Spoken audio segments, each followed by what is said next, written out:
आगे लिखा कि वक्ता 10 सहस्त्रेषु, 10,000 आदमी बैठे हों, उनमें एक वक्ता होगा।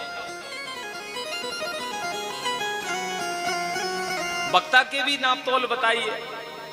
हर किसी को वक्ता नहीं मानना चाहिए, इसलिए हम लोग वक्ता नहीं है।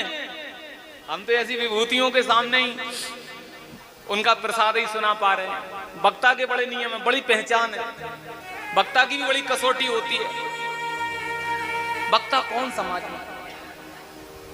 वक्ता के लिए बताया गया, मैं सीधा सीधा आपको बता दूं। वक्ता के लिए बताया गया, पहले अध्ययनम, पहले गुरुओं की शरण में बैठकर अध्ययन करें, अध्ययन करके पढ़े उस चीज को, जिस ग्रंथ को, जिसका हम प्रवचन करने जा रहे हैं, जिस चीज को हम समाज में परोसने जा रहे हैं, उसको बहुत विधिवत पढ़ो, गुरु जी की सेवा में, सानिध्य में रहकर।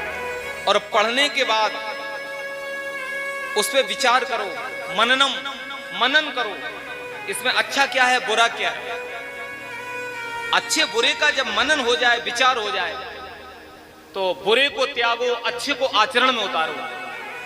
जिस अच्छे प्रवचन को आप समाज में परोसने जा रहे हो, जिस अच्छी बात को आप समाज में बताने जा रहे हो, उस अच्छे प्रवचन को अपने आचरण में पहले उतारे।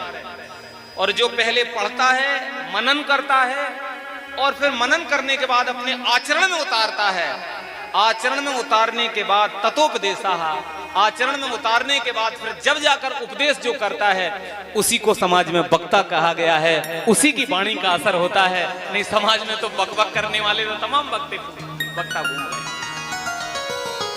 हम आपसे कहें कि भैया, हमने अभी अभी आपको प्रवचन कर दिया कि तंबाकू चबाना स्वास्थ्य के लिए बेकार, नो स्मोकिंग, धूम्रपान बेकार, सरस्वती माता रूठ जाती हैं, गुटखा तंबाकू मत सेवन करो, मत चबाओ।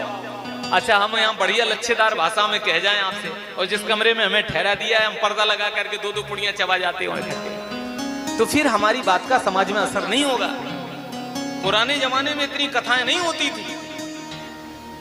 वो जमाना था ना 40 साल पहले का, पहले बहुत कम कथाएं होती थी, तो अब तो कथा योग हो गया एक तरह से। फिर जितनी कथाएं हो रही, उतना समाज में सुधार क्यों नहीं हो रहा है?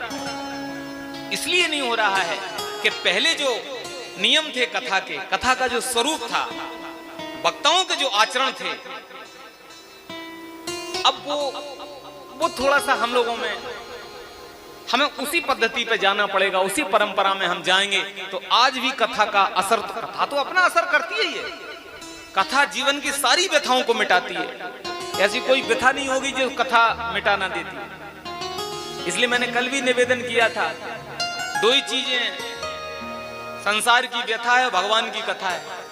या तो संसार में रहने वाले हर एक मनुष्य को अपने मन की व्यथा भगवान को सुना देना चाहिए, या भगवान की कथा अपने मन को सुना देना चाहिए। इन दोनों स्थितियों में भी कल्याण हो जाएगा। या तो अपने मन की व्यथा भगवान को सुना दो, या फिर भगवान की कथा अपने मन को सुना दो, कल्याण हो जाएगा।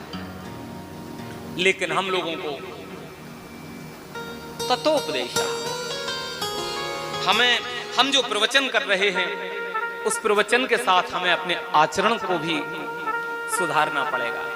वक्ता का मतलब बड़े आदमी से, मतलब परिवार के मुखिया से भी, समाज में जिसको लोग सुनते हों, जिसे स्वीकार करते हों, उस आदमी को अपना आचरण भी बहुत अच्छा करना चाहिए।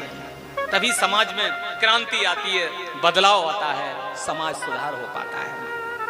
अच्छा, ये पंडित की व्याख्या हो गई छोटी पूरी। गोकर्णः पंडितो ज्ञानी, और दूसरा धुंधकारी महाखलः। अच्छा, खल किसे कहेंगे? मोटा मोटा अर्थ तो मैंने जैसे बन पड़ा बता दिया कि पंडित तो इसे कहते हैं। फिर खल किसे कहेंगे?